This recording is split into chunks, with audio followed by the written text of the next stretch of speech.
There's a psychological phenomenon called delayed life syndrome. It happens when a person perceives his life as practice or rehearsal for something bigger and more meaningful that will come later on, as if people are going to live forever.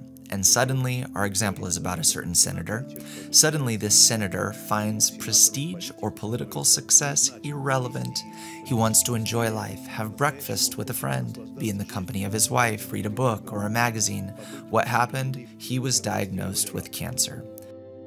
So I want to ask you, is this the only thing that can make one suddenly wake up and start living? Of course. Undoubtedly. Really? Yes. When an end is in sight, everything else simply vanishes from the horizon and loses its importance. Everything. What used to be the most important thing in life suddenly now becomes trivial? Just as Woland said in The Master and Margarita, so there is nothing you can do. Well, this does not really speak well of our, Of what? of why we have a brain. For what reason we have a brain?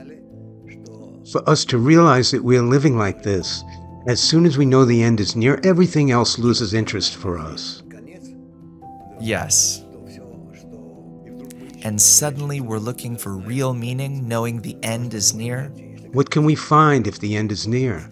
The senator found some simple truths. Well, going for a drink or eating with friends or wife, this happens after a reevaluation of these events and meaning in life. Everything loses its flavor. There is nothing left but to live every moment to feel less pain. That's it. I see. Finding more of such pleasures? Drugs. Do you call these actual drugs? No, I say he needs drugs. That's it. Oh, just like that? Yes. To disconnect. Disconnect in peace, my friend. I see. So what do you call a genuine moment? One lived with dignity, correctly? I'm not in favor of living only one moment. It's not my philosophy. My philosophy is that life should consist of such moments constantly, from moment to moment, again and again. Then it will be possible to think that this cancer or other terminal diseases is not important, or the end itself, which everyone will experience, by the way.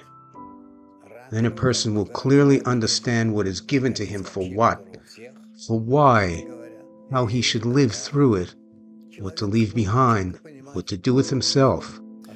What should we invest in these moments? Let's say I agree with you, to live moment by moment, to live each moment and prepare for the next.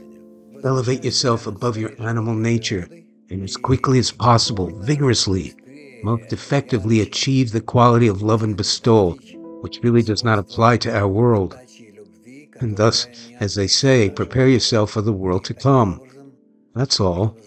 It will be a very effective use of this world, this life, for the sake of the future world, the future life. So you think when one's given limited time, which is called an incurable disease, is this what it's for? This is what it's for, and we must prepare those who will take care of the so-called unfortunate ones. I don't consider them unfortunate. I believe they have been given a great opportunity to correct themselves, to change themselves, and to raise themselves to the level of the next world. To the level of this quality of love? Yes, and they can enter in peace. It turns out that the ones who remain in this world are the unfortunate ones?